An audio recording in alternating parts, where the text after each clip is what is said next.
Hey, beautiful. Welcome back to my channel. This is Kenlyn and the Astro and Energy Report for the full moon in Sagittarius. I had to chime in. I already did my video for this week, but I forgot the full moon, which is happening on the 11th of June, early in the morning. So 3:44 a.m. Eastern time. So adjust for your time zone.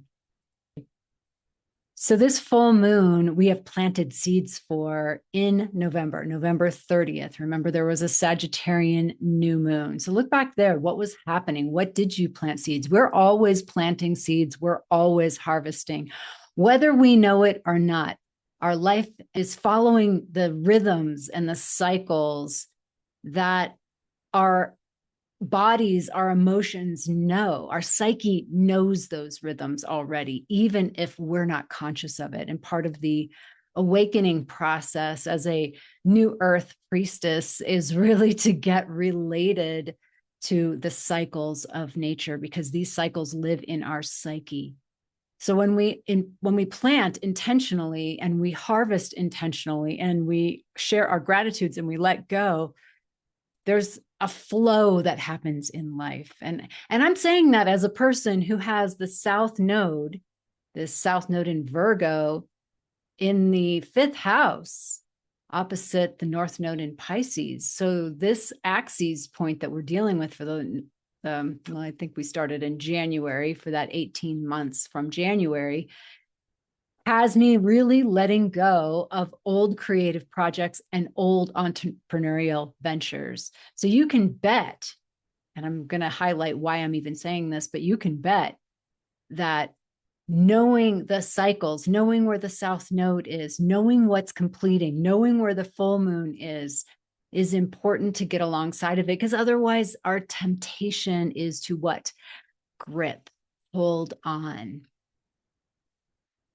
And so this South Node, North Node axes, which for me is 11 and 5, those houses, but for you, it could be anywhere along the zodiac. Where do you find Pisces? Where do you find its opposite, Virgo? Is actually completing a square to the moon and the sun in this full moon. So the sun is in Gemini and the moon is in Sagittarius. So this is a mutable Grand Cross, if we look at it like that. So that's change, that's adaptation to something new. I mean, if there were ever a theme, this would be the theme. But let's highlight a little bit of what is happening with the full moon in Sagittarius, certainly being the archer to the future, your future self. And that Gemini sun likes to stick its head into lots of details and analysis, and certainly that's all flying around. But when we pop up a level, which is what that Sagittarian full moon's asking us to do, we can find a new purpose. And to me, that's what this whole Mutable Grand Cross is all about, finding a new purpose. And when I say find, it's not like it's lost, it's just buried and it's being unearthed. It's being illuminated. So that Gemini sun, wherever that is in your chart, just look at the opposite. It's illuminating a moon across from itself at 20 degrees of Sagittarius. So what is it illuminating in your own life around your purpose? The through line of this whole thing is to step into a broader purpose. I've been thinking a lot about this because, as you know, I just went through a huge death and rebirth, and I'm in a death and I'm in a rebirth. It's happening coterminously as these things do, because they are not linear. And so on the 18th of June, we're putting to rest the Evolving Sisters Network, something I absolutely never thought I would be doing. Never, not in a million years. And this is the times we're living in. Stuff's happening that we couldn't imagine in a million years, but also the potential of what's possible that we couldn't have imagined for ourselves in a million years. And come to that closing ceremony, because we're going to do some future presencing. I think when we do it in a group, you're going to find that the doors of perception open. That's a very Sagittarian expression. The doors of perception will open. Why? Because we're in a group, because people don't think like you. They might get a spark of something that opens up the doors of perception in your own mind. And that's what we want. That's what this full moon is asking. I'm going to give you two ways that you can look at this full moon and play with this. But before I do, let's talk about Jupiter and the moon.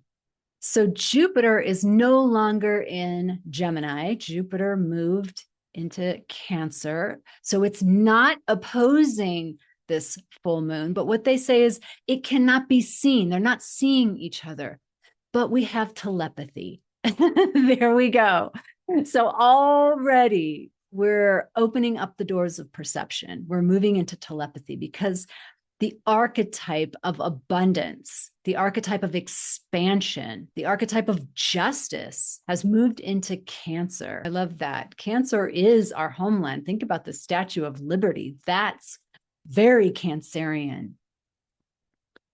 And so while the moon and Jupiter can't directly see each other or talk to each other, the reason why they have telepathic communication right now is because of a thing called a mutual reception. And that means that Jupiter in the sign of Cancer, and Cancer is the queendom of the moon. That is her throne. The moon, the mother, that's her throne. And Jupiter is exalted inside of it. Oh, I love that. It's like Jupiter is her consort. It's the consort of the moon. Think of this as Lakshmi territory. In whatever house it happens to be for you. For me, third house. And so neighborhoods, moving, communication.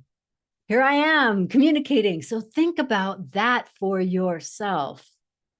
Now let's turn and look at where is this full moon. This full moon is in Sagittarius. Sagittarius's ruler is Jupiter. That's why it's called a mutual reception. In this configuration, they have like telepathic communication because there's a simpatico. They're on the same page. There's a love and a respect for each other, and they're amplifying the goodness in each other. So this moon is being hosted in the sign of Sagittarius, which is ruled by Jupiter. And it's like the queen is here. And so there's an honoring and a respect of this energy that's taking place. So that's why this lunation, even if it's got some endings, because of this mutable grand cross of the North Node and the South Node, and we also have a Mars squaring Uranus. So it's a wild card, but Venus is in Taurus and she's also exalted. So we've got some very good energy. So let's apply it to how does it work for you? And then let's go into the two things that I want to bring forward. How it works for you is Jupiter in, Jupiter ruling Sagittarius, Sagittarius mansion, the full moon lighting it up. I like to think of a summer party with all these lights and just lighting up the venue with these just gorgeous lights. It is so beautiful. That's the image that I'm getting inside of this lunation. As the full moon is illuminating the Sag part of your chart, what is that? Know what that is. Use whole sign astrology to find out. It makes it super easy. We're being asked, because again, it's Sagittarius, the archer, the one looking at the future. We're being asked to embody our future self. So much has been leaving, completing, ending. And by now, you've made your choice. I've made my choice. I'm not holding on, even if I'm sad. And there could be feelings of abandonment and betrayal. And those feelings get to be honored and laid on the altar. as a willing sacrifice of what gets to come next. Because what gets to come next, if we hold that space that we've been talking about, it could be a reality that blows your mind. What if it is a reality that blows your mind? That's another tool, a what if tool. What if this lunation could complete something that I set in motion in November, whether that was funding, whether that was a dharmic thing, whether that was moving, whether that was a relationship? How have you reached the fullness of it? And what is your purpose now? Like, who are you now? It really comes from being. That's really a deep conversation that I'm in, is the conversation of beingness. I'm finding that there are deeper rumblings. And I mentioned this in the Jupiter and Cancer video. You can check that out. It's totally different transmission. But there are rumblings that are coming through. Sometimes the conscious mind is the last to know. Had the understanding of our purpose, perhaps, and we were moving in that direction of that purpose. And then the rug got pulled out from under us. And I'm saying us, maybe that is not your experience, but that seems to be astrologically what's been happening, and on a world stage, what's been happening. And so there's rumblings. What are those rumblings? Deeper impulses, pulses themselves, energy pulses for something new. And I will bet you that something new is very different. It's edgier. It's going to require more from you, because that's what you signed up for. I was just listening yesterday to the story of Michelangelo, and I had no idea when he was a young man the passion he had for sculpting. And that passion is rare today. We have become lazy. We have become comfortable. And so I'll bet you that the rumbling that's coming from inside is disruptive. It's rebellious. It's different. It's unique, because we're connected to the north node of the moon, like where we're headed, where we're going in life, collective life. It's a time to really tune in and to shore up the courage and the strength to follow those rumblings.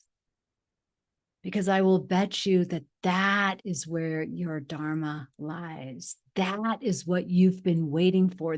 That will give you the satisfaction, the success, the peace, the surprise. I just went through all of the human design signatures.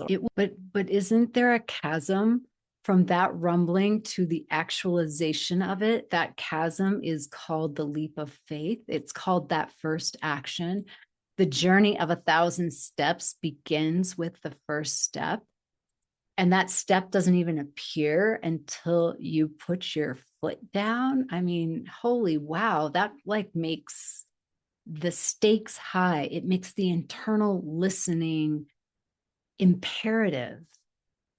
And yet, what the hell have you been doing all this work for? Right? A lot of times we think we are just doing the work so that we could just live this life where I don't get triggered. I just love and light, and I'm just, oh, wow. No, that is not Earth School. That may be a part of Earth School, because we definitely love polarity. So that's a part of Earth School. But part of Earth School is this Saturnian iron sharpens iron, and Saturn is in the mix. So this full moon is mutable fire. It's got an adaptability to it. It's got a shape-shifting quality. Have you ever watched fire? That might be a very good full moon exercise. If you're in a safe place, you're not going to burn down the mountain or your house or anything. Just watch fire. You can do that even with a candle, and literally watch it with your eyeballs. Our eyeballs for thousands and thousands of years have watched fire.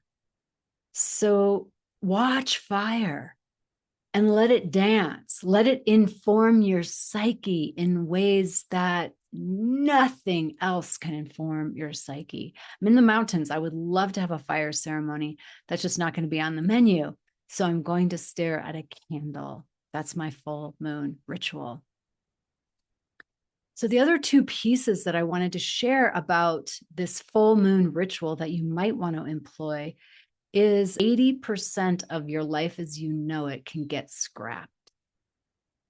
I'm in that very crucible, and wow, 20% represents where the most bang for your buck is, meaning where that dharmic tension lies, the thing that I was telling you about, from that place of where your heart is really wanting to go, and then that chasm to the reality of that.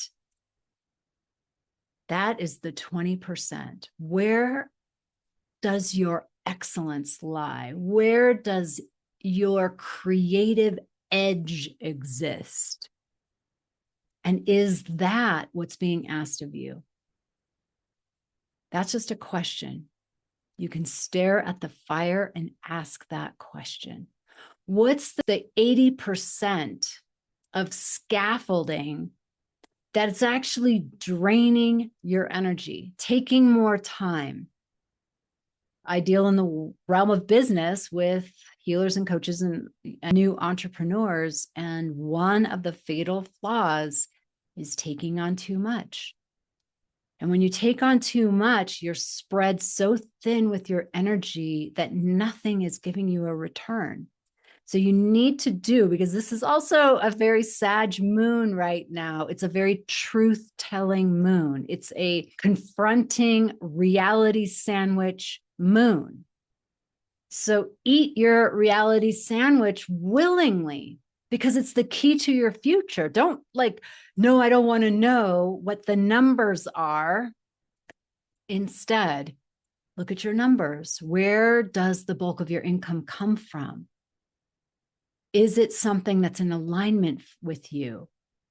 What is draining your energy? That's part of why the Evolving Sisters Network for me is, if I ask myself truthfully, why did the goddess put this on the chopping block? And I will tell you, it's because there was such a drain on my energy, even when I made measures to make it not be a drain, like having an all-in-one platform, which turned out to be one of the biggest nightmare scenarios of 2023, 2024. It just didn't work.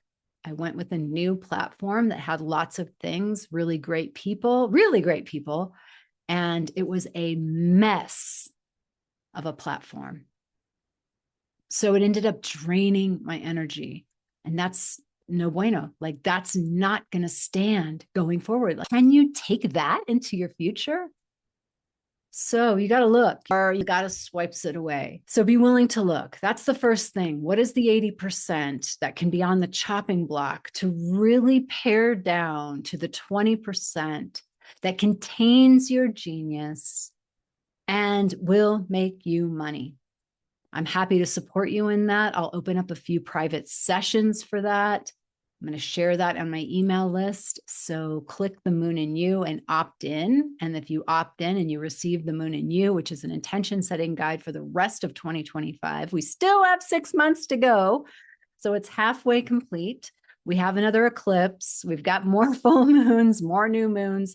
Find your intention setting guide, get on my list, and you'll be invited into any way that you would like to work with me, especially on this, because this is the conversation of our time till 2027. And then in 2027, it's set. You better be in your purpose. You better be doing the thing, truly. And there's also just so much happening on the world scene that they're really working in tandem. Our personal dharmas are working in tandem with the larger collective, the larger frequency of things that are shifting and changing. Okay, so the second thing is more of a future presencing. So I already said, what if? You can ask what if questions. You can also put them into lofty questions. Lofty questions are questions that start with why or how, instead of an affirmation. How did I get so lucky? Why am I experiencing so much money in my bank account right now? Why am I experiencing so many opportunities coming to me? Those kinds of techniques put your mind in a non-defensive place, because affirmations, maybe your conscious mind really likes it, but your subconscious is what wins, and it's oftentimes fighting that. So we go around that through asking why and how, and then the subconscious miraculously takes it on and starts to create. I always say the conscious mind's the last to know, truly. Let me just see if there's anything else. Well, there's a beautiful asteroid that's involved in this lunation. And Lori Lothian talked about an asteroid called Algira. And this is a creation deity from Australia who works in the dream space. Remember that book that was called like Mutants from Down Under or something like that? It was about the telepathic abilities of the Aboriginal peoples of Australia. It was totally cool. It's been a long time since I've even thought about that. I should reread it. But the Aboriginal people, it's like the Jupiter and full moon. They can communicate telepathically. They have trained themselves. They have not polluted their minds. And they have not lost the ability to communicate telepathically. We all have that ability, but we have way too much static interference right now. And that's going to take an act of will to cut that out. But Algira is here to work with us because she works in the liminal space. She's here to grant your pure wishes when you tap into the liminal space. So when you're staring at the fire for this full moon activation,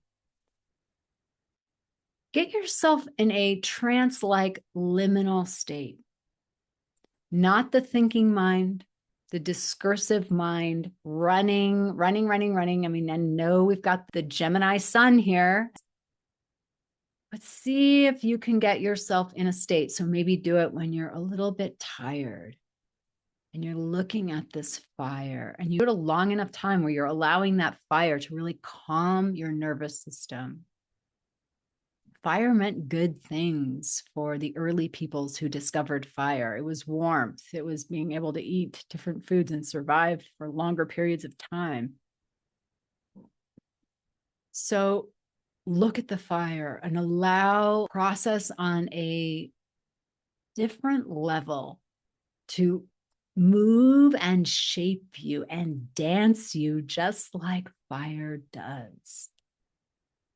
Because remember, this 20% that we're looking for, that place where this unique Dharma, this next iteration, I'll say, of our Dharma lives, is not really available to the conscious mind. It's so much more subtle. And the path of awakening is a path of subtlety, tuning into more and more subtlety. So let's rub our hands together. Take all this that we have generated like liquid fire in our hands. I can just feel that and feel the heat. Make it hot and then beam it out. Surrounding the world in not a dangerous fire, but an igniting fire, the fire of the Holy One, the Holy Spirit, the God Goddess, the divine feminine, the great mother, the primordial Shakti, surrounding all of us. Oh, take a breath into that, and may all beings benefit from the merits of our efforts.